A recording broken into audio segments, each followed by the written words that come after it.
Sajana et Rupa, qui ont 50 ans, nous ont raconté voilà, comment ils ont été mariés, se sont pas choisis. Et est-ce que ça s'est passé exactement comme ça pour vous? Ouais. Moi, j'ai beaucoup pleuré. Vous diriez quoi? Moi, j'ai trouvé un diamant. Un diamant? Pourquoi? C'est joli. C'est vraiment quelqu'un de bien, c'est mon héros. Mais lui aussi, il a trouvé un diamant. Le mien est plus précieux que de l'or. Je suis vraiment heureuse. Ils ont de la chance, ces mecs-là.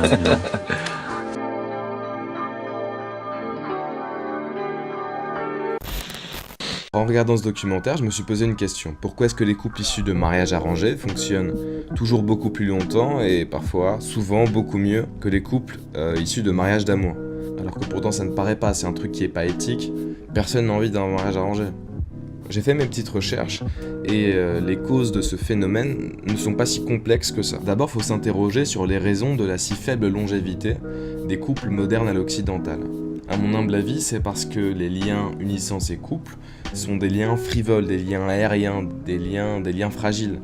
Des liens comme l'amour ou la passion. Des liens qui, aussi beaux qu'ils soient, s'atténuent et perdent de leur superbe au fil des ans. De l'autre côté, chez les couples issus de mariages arrangés, on a des liens qui sont d'abord des alliances entre familles, des alliances entre clans, parce que ces mariages sont faits la plupart du temps dans des sociétés traditionnelles, un peu moins développées que la nôtre, où la famille, c'est pas juste utile pour faire un apéro chiant à Noël. La famille, c'est la survie.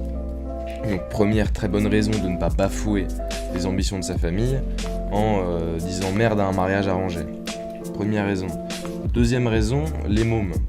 Parce que dans ces sociétés-là, pas ou peu de contraception. Donc au bout de 4 ans, les gars ils ont 12 gamins et ça rend la séparation un peu plus difficile. Dernière raison, c'est aussi une raison plus frivole qui unit ces couples-là, c'est un concept que je vais piquer à Stéphane Edouard, c'est le concept de l'enceinte close.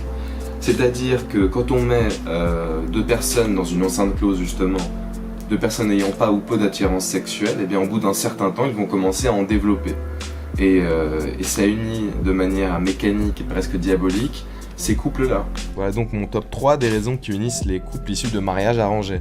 En même temps, les mariages arrangés, c'est un truc qui arrivait fréquemment en France au début du siècle dernier, qui arrive dans toutes les civilisations traditionnelles, c'est-à-dire quasiment toutes, pendant plusieurs dizaines de milliers d'années, donc ça ne peut pas être un mauvais fonctionnement en soi.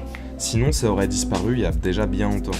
Si le mariage arrangé a disparu en France, c'est pas parce qu'on est des gentils droits de l'hommiste, c'est simplement parce que les frontières techniques et technologiques que nous franchissons chaque jour nous permettent d'avoir moins besoin de notre famille. Et donc, les mariages arrangés disparaissent automatiquement. Voilà. Si je viens de faire l'éloge du mariage arrangé pendant 2 minutes, est-ce que j'aimerais que mon père m'organise un petit mariage comme ça à Taman Rasset entre midi et 2? Non. Non. D'ailleurs, grand-mère, faut lâcher le steak. Moi, je peux débrancher aussi, on peut la jouer comme ça. Puis quelque part, t'as pas le choix. Bonne journée à tous. Ou bonne soirée. C'est comme tu veux.